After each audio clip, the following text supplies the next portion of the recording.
Good morning student. तो आज का पाठ है जीवन। जीवन यह पद्य पाठ के बारे में आज हम जानकारी हासिल करेंगे।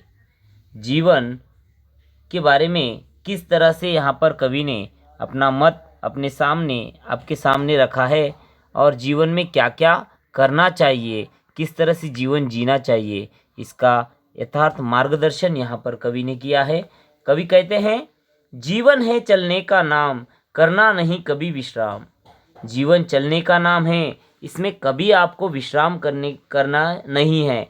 सदा किसी न किसी कार्य में सदा लगे रहना है। तो हम कवि हमें यहाँ पे क्या बोल रहा है कि जीवन किस तरह से चलने का नाम है। घड़ी सदा टिक टिक करती, रुकने का नहीं लेती नाम। घड़ी मुना सब आगे बढ़ना, सूरज सा नित ऊपर उठना। कन कन में है अपनत्व देख कर, सबको दिल से प्रणाम करो। मतलब कवि यहाँ पर कह रहा है कि जिस तरह से घड़ी टिक टिक करती हुई आगे ही बढ़ती रहती है, वो कभी रुकने का नाम नहीं लेती। अगर उसमें सेल खत्म हो गया तो सूरज डूबना रुक जाता है क्या?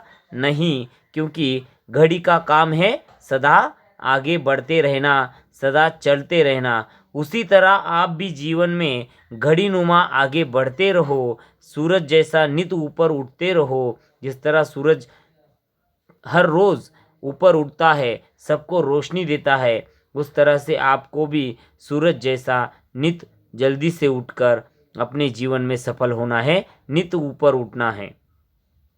कन कन में अपनत्व देखकर सबको दिल से करो प्रणाम। कन कन को अपनत्व देखकर मतलब कन कन में हम सभी को अपना मानकर, सभी को अपना खुद को जैसे हम दोस्तों को मानते हैं, उस तरह सभी लोगों को अपना मानकर हम क्या करना है, उन्हें दिल से प्रणाम करना है। और कवि तीसरे पंक्ति में कहता है, लहराना सागर से सीखो, आसमान सा हृदय विशाल।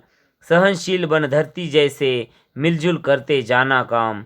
जो चलता वह आगे बढ़ता, मेहनत कर पाता पदनाम। इस तरह कवि दूसरे पंक्ति में कह रहे हैं कि लहराना सागर से सीखो। किस तरह से सागर लहराता रहता है, किस तरह पानी की लहरें ऊपर ऊपर उठती है, उस तरह सागर जैसा लहराना है। आसमान सा हृदय विशाल, जिस तरह आसमान ऊपर हमारे सिर पर जिस तरह आसमान है, वैसा ही आपका हृदय बनाओ जो विशाल होता है। वैसा आपका हृदय विशाल बनाओ, आपका दिल विशाल बनाओ। सहनशील बन धरती जैसे, मिलजुल करते जाना काम। सहनशील धरती से सीखना है। धरती किस तरह से सहनशीलता की एक उत्तम उदाहरण मानी जाती है, वैसे ही आपको भी धरती से कुछ सीखना है और मिलजुल के अपने काम को अंजाम देना है, अपना काम करना है। जो चलता वह आगे बढ़ता, मेहनत कर पाता पदनाम। जो चलता ही रहता है, धीरे धीरे क्यों ना हो, वो आगे चलता ही रहता है और जीवन में अपना एक पदनाम हासिल कर लेता है, एक नाम हासिल कर देता है, एक नाम कमाता है, नाम को रोशन कर देता है। इस तरह से कवि इस पंक्ति में कह रहे हैं कि लहराना सागर से सीखना है, धरती से सहनशील बनना है और मिलजुल के काम करना है और आगे बढ़ के अपना नाम रोशन करना है। तीसरे पंक्ति में कहते हैं कवि, माँ जैसी मीठी बोली, माँ जैसी हो मीठी बोली, मन में सच्चे उच्च विचार। अपने जैसा सबको जानो, सेवा कर लो सुविचार। जीवन है चलने का नाम, कभी न करना विश्राम। देखिए कवि यहाँ कह रहा है कि जिस तरह से सागर अपनी लहरों से उठता है, वैसे ही अपनी माँ की जो बोली होती है वो बहुत मीठी होती है। माँ अपने बेटे से हमेशा मीठे स्वर में बात करती है। उसी तरह आपकी बोली भी मीठी होनी चाहिए, मातृभाषा की बोली होनी चाहिए।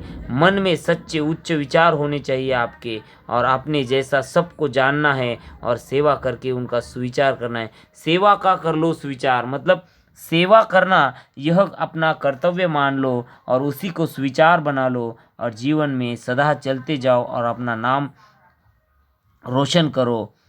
क्योंकि जीवन है चलने का नाम, करना नहीं कभी विश्राम। कभी विश्राम नहीं करना है और हमेशा आगे आगे और आगे बढ़ते ही जाना है। ये कविता हमें लिखी है डॉक्टर कुलभूषण लाल मखीजा। इन्होंने बहुत ही जीवन को रोचक और किस तरह से जीना चाहिए यह बताने वाली एक संदेश यहाँ पर इस कविता में दिया है, और आशा करता हूँ आपको ये संदेश अच्छे से समझ में आया होगा। पाठ जीवन यहाँ पे समाप्त होता है। धन्यवाद।